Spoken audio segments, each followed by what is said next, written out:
प्रिय मित्रांनो, आज 25 सप्टेंबर आणि बुधवार आणि आजच्या दिवशी आपल्याला नीतिसूत्रामध्ये सूत्रकार सांगतो आहे की देवाचा शब्द हा शुद्ध आणि पवित्र आहे, तो परिपूर्ण आहे।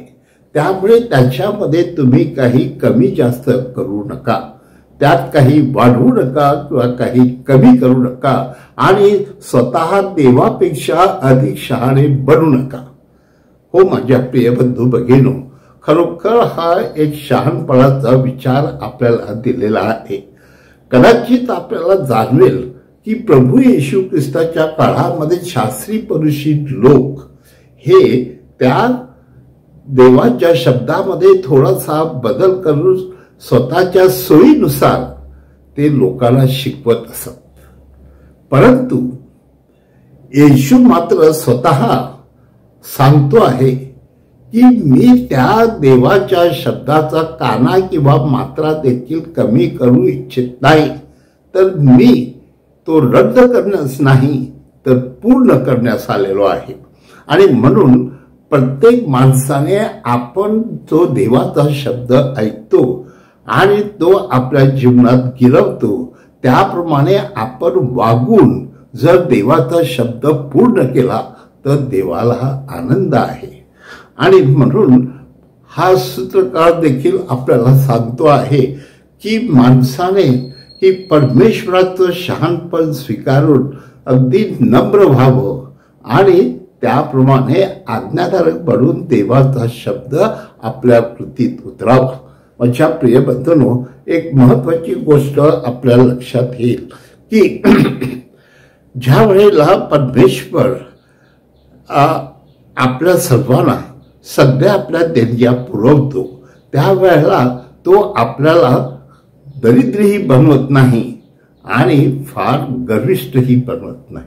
मग सूत्रकार आपल्या सर्वांसाठी जो काय देवाला सांगतो आहे की देवा, मला फार गर्विष्ठ बनवू नको आणि फार गरीबही बनवू नको, कारण मी जर गरीब राहिलो तर मला चोरी करण्याची आवड निर्माण होईल।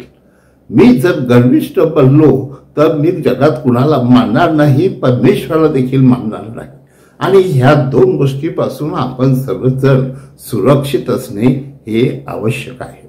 माझ्या प्रिय बंधू भगिनींनो, प्रभू येशू ख्रिस्त देखील आपल्या शिष्यांना जेव्हा तो मिशन कार्यासाठी पाठवतो तेव्हा देखील तो त्यांना सांगतो आहे की तुम्ही देवावर विश्वास ठेवून चाला आणि स्वतःसाठी काही वस्तू हातात घेऊ नका, तर मी सांगतो त्याप्रमाणे देवाचा शब्द आणि सुवार्ता जगाला देत राहा।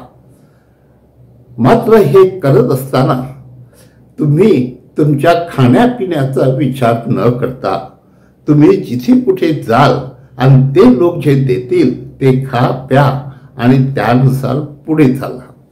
मात्र जर एखाद्या ठिकाणी तुमचं स्वागत झालं नाही तर मात्र तुमच्या पायाची धूळ देखील त्या ठिकाणी सोडून तुम्ही पुढे जावे, संघर्ष करू नये।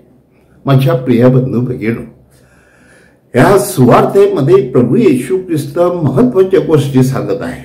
पहिल्या प्रथम तो आपल्या शिष्यांना अधिकार देत आहे, तो अधिकार म्हणजेच भूतखेत काढण्याचा आणि लोकांचे रोग बरे करण्याचा अधिकार। त्यामुळे त्याचं मिशन कार्य देखील अधिक सुरळीत होणार आहे। परंतु केवळ अनेक गोष्टीवरती विश्वास ठेवून मला खायला प्यायला अमुक वस्तू पाहिजेत किंवा मला शूज पाहिजेत, बूट पाहिजेत, अशा वस्तूतून आपण मोठं होण्याचा प्रयत्न करू नये, तर नम्रपणे देवाच्या इच्छेप्रमाणे वागावं अशी अपेक्षा तो त्या ठिकाणी करीत आहे। म्हणून माझ्या प्रिय मित्रांनो, आजच्या ह्या दोन्ही वाचनातून आपण हेच लक्षात ठेवावं की परमेश्वर आपल्याला पुरेसं देतो आणि म्हणून आपण नम्रपणे देवाची सेवा करावी आणि त्याद्वारे आपण मोठं होत राहावं।